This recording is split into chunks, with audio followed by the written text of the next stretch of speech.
So, today we are going to start our new lesson, Lost Spring Stories of Stolen Childhood, written by Anis Jung.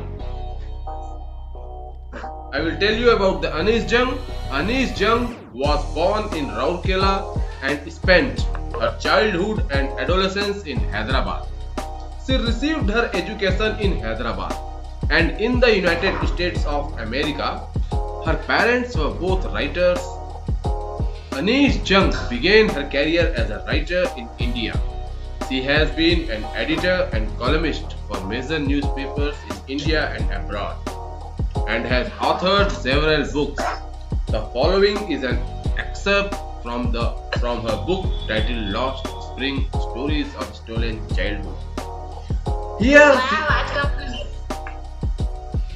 Here she analyzes the grinding poverty and tradition which condemn these children to a life of exploitation.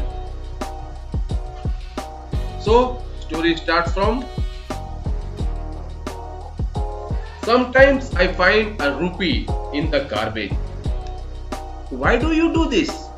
I ask Sahib, whom I encounter very morning, is carousing for gold in the garbage dumps of my neighborhood.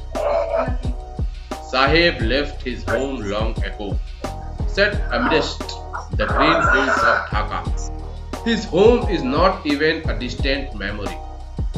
There were many storms that swept away their fields and homes. His mother tells him, That's why they left, looking for gold in the big city where he now lives. I have nothing else to do, he mutters, looking away.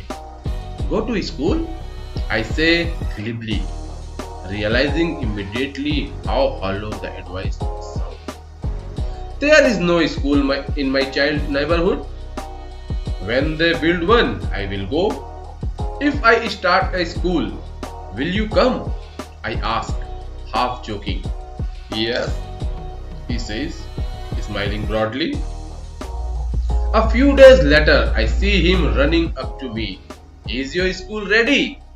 It takes longer to build a school, I say, embarrassed at having made a promise that was not made. But promises like mine abound in every corner of his bleak world. After months of knowing him, I ask him his name. Sahabe Alam, he announces. He does not know what it means. If he knew it, meaning Lord of the universe, he would have a hard time believing it. Unaware of what his name represents, he roams. Unaware of what his name represents, he roams the streets with his friends, an army of barefoot boys who appear like the morning birds and disappear at noon. Over the months, I have come to recognize each of them. Why aren't you wearing chappals? I ask one. My mother did not bring them down from self. He answers simply. Even if she did, he will throw them off, adds another, who is wearing shoes that do not match. When I comment on it, he shuffles his feet and says nothing. I want shoes, says a third boy, who has never owned a pair all his life. Traveling across the country, I have seen children walking barefoot in cities, on village roads. It is not lack of money, but a tradition to stay barefoot, is one explanation. I wonder if this is only an excuse to explain away a perpetual state of poverty. I remember a story a man from Udupi once told me. As a young boy, he would go to school past an old temple where his father was a priest. He would stop briefly at the temple and pray for a pair of shoes. 30 years later, I visited his town and the temple, which was now drowned in an air of desolation. In the backyard, where lived the new priest. There were red and white plastic chairs. A young boy dressed in a grey uniform, wearing socks and shoes, arrived panting and threw his school bag on a folding bed. Looking at the boy, I remembered the prayer another boy had made to the goddess when he had finally got a pair of shoes. Let me never lose them. The goddess had granted his prayer. Young boys like the son of priest now wore shoes. But many others like the rag pickers in my neighborhood remained shoeless. My acquaintance with the barefoot rag pickers lead me to Simapuri, a place on the periphery of Delhi yet miles away from it, metaphorically. Those who live here are squatters who came from Bangladesh back in 1971. Saheb family is among them. Simapuri was then a wilderness. It still is, but it is no longer empty. In structure of mud, with roofs of tin and tarpaulin, devoid of sewage, drainage or running water, live 10,000 rag pickers. They have lived here for more than 30 years without an identity, without permits but with ration cards that get their names on voter lists and enable them to buy grain. Food is more important for survival than an identity. If at the end of the day we can feed our families and go to bed without an aching stomach, we would rather live here than in fields that gave us no grain. Say a group of women in tattered saris when I ask them why they left their beautiful land of green fields and rivers. Wherever they find food, they pitch their tents that become transit homes. Children grow up in them, becoming partners in survival, and survival in Simapuri means rag picking. Through the years, it has acquired the proportion of a fine art. Garbage to them is gold. It is their daily bread, a roof over his heads. Even if it is a leaking proof, but for a child it is even more. I sometimes find a rupee, even a 10 rupee note, Sahib says, his eyes lightening up. When you can find a silver coin in a heap of garbage, you don't stop scrounging. For there is hope of finding more. It seems that for children, garbage has a meaning different from what it means to their parents. For the children, it is wrapped in wonder. For the elders, it is a means of survival. Standing by the fenced gate of the neighborhood club, watching two young men dressed in white playing tennis, I like the game. He hums, content to watch it standing behind the fence. I go inside when no one is around. He admits the gatekeeper lets me use the swing. Sahib too is wearing tennis shoes that look strange over his discolored shirt and shorts. Someone gave them to me, he says in a manner of an explanation.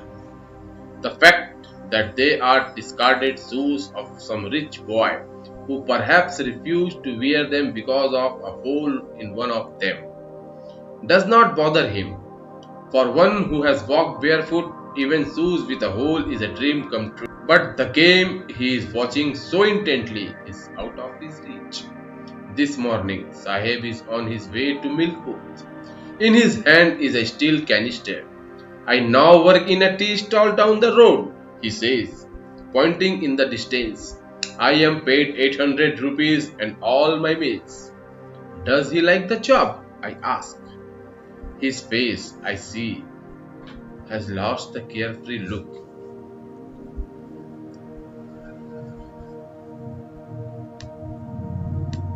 The steel canister seems heavier than the plastic bag he would carry so lightly over his shoulder.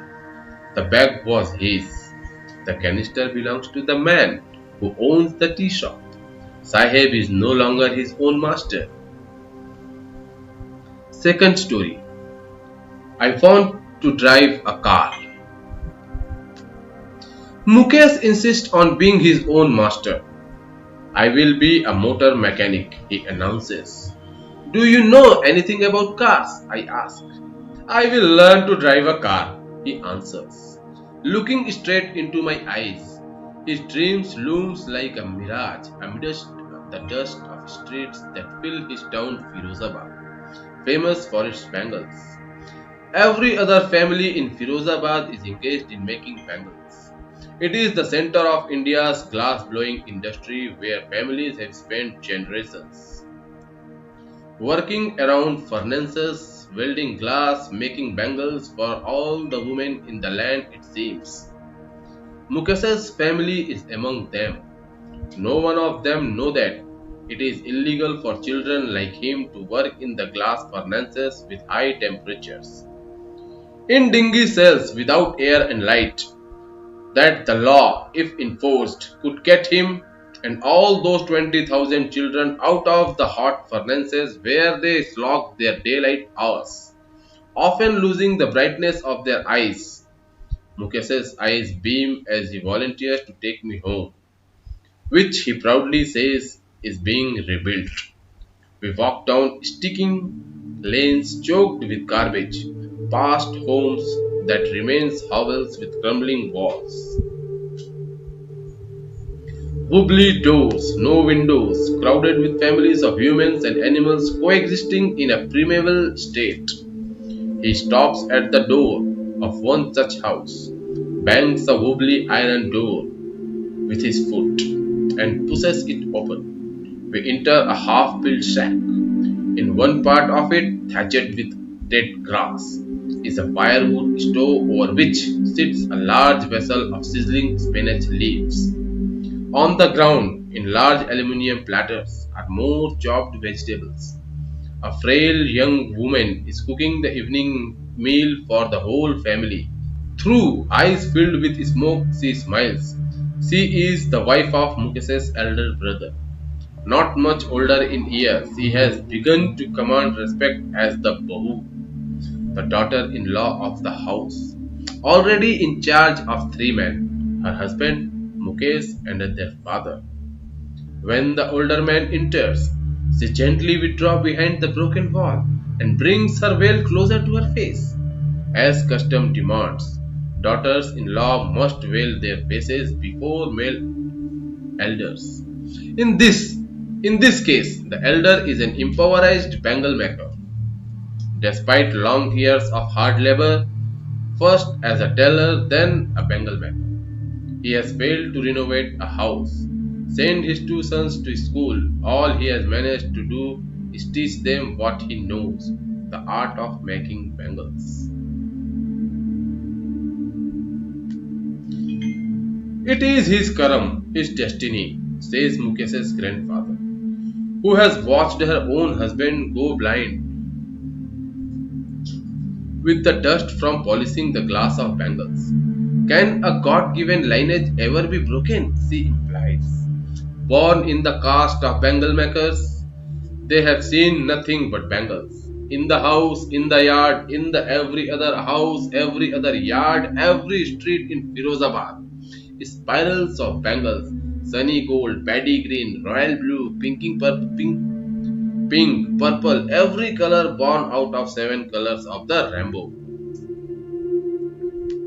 lie in the mounds in unkempt yard, are piled on four-wheeled handcrafts, pushed by young men along the narrow lanes of a shanty town, and in dark hutments next to lines of flames of flickering oil lamps, sit boys and girls with their fathers and mothers, welding pieces of colored glass into circles of bangles. Their eyes are more adjusted to the dark than to the light outside. That is why they often end up losing their eyesight before they become adults. Savita, a young girl in a drab pink dress, sits alongside an elderly woman soldering pieces of glass as her hands move mechanically like the tongues of a machine. I wonder if she knows the sanctity of the bangles she helps make. It symbolizes an Indian woman's suhag, auspiciousness in marriage. It will dawn on her suddenly one day when her head is draped with a red veil, her hands dyed red with henna,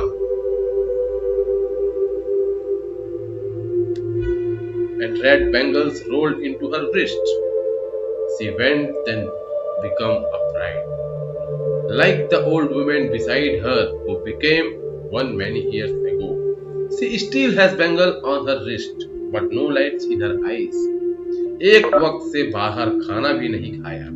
She says, in a voice drained of joy. She has not enjoyed even one full meal in her entire lifetime. That was she ripped. Her husband, an old man with a flowing beard, says, I know nothing except bangles. All I have done is make a house for a family to live in. Hearing him, one wonders if he has achieved what many have failed in their lifetime. He has a roof over his head. The cry of not having money to do anything except carry on the business of making bangles, not even enough to eat, rings in every home. The young men echo the lament of their elders. Little has moved with time, it seems, in Firozabad. Years of mind-numbing toil have killed all initiative and the ability to dream. Why not organize yourself into a cooperative? I ask a group of young men who have fallen into the vicious circle of middlemen who trapped their fathers and forefathers. Even if we get organized, we are the ones who will be hauled up by the police, beaten and dragged to jail for doing something illegal. They say there is no leader among them, no one could help them see things differently. Their fathers are as tired as they are. They talk endlessly in a spiral that moves from poverty to apathy to greed and into injustice. Listening to them, I see two distinct worlds. One of the family caught in a web of poverty, burdened by a stigma of caste in which they are born. The other, a vicious circle of the squackers, the middlemen, the policemen, the keepers of law, the bureaucrats, and the politicians. Together, they have imposed the baggage on the child that he cannot put down. Before he is aware, he accepts it as naturally as his father. To do anything else would mean to dare, and daring is not part of his growing up. When I sense a flash of it in Mukesh, I am cheered. I want to be a motor mechanic, he repeats. He will go to a garage and learn, but the garage is long way from his home. I will walk in. Do you also dream of flying plane? He is suddenly silent. No, he says, starting at the ground. In his small murmur there is an embarrassment that has not yet turned into regret. He is content to dream of cars that he sees hurtling down the street of his town. Few airplanes fly over Firozabad. That is the reading of Lost Spring. तो कुछ हल्का फुल्का समझ में आया?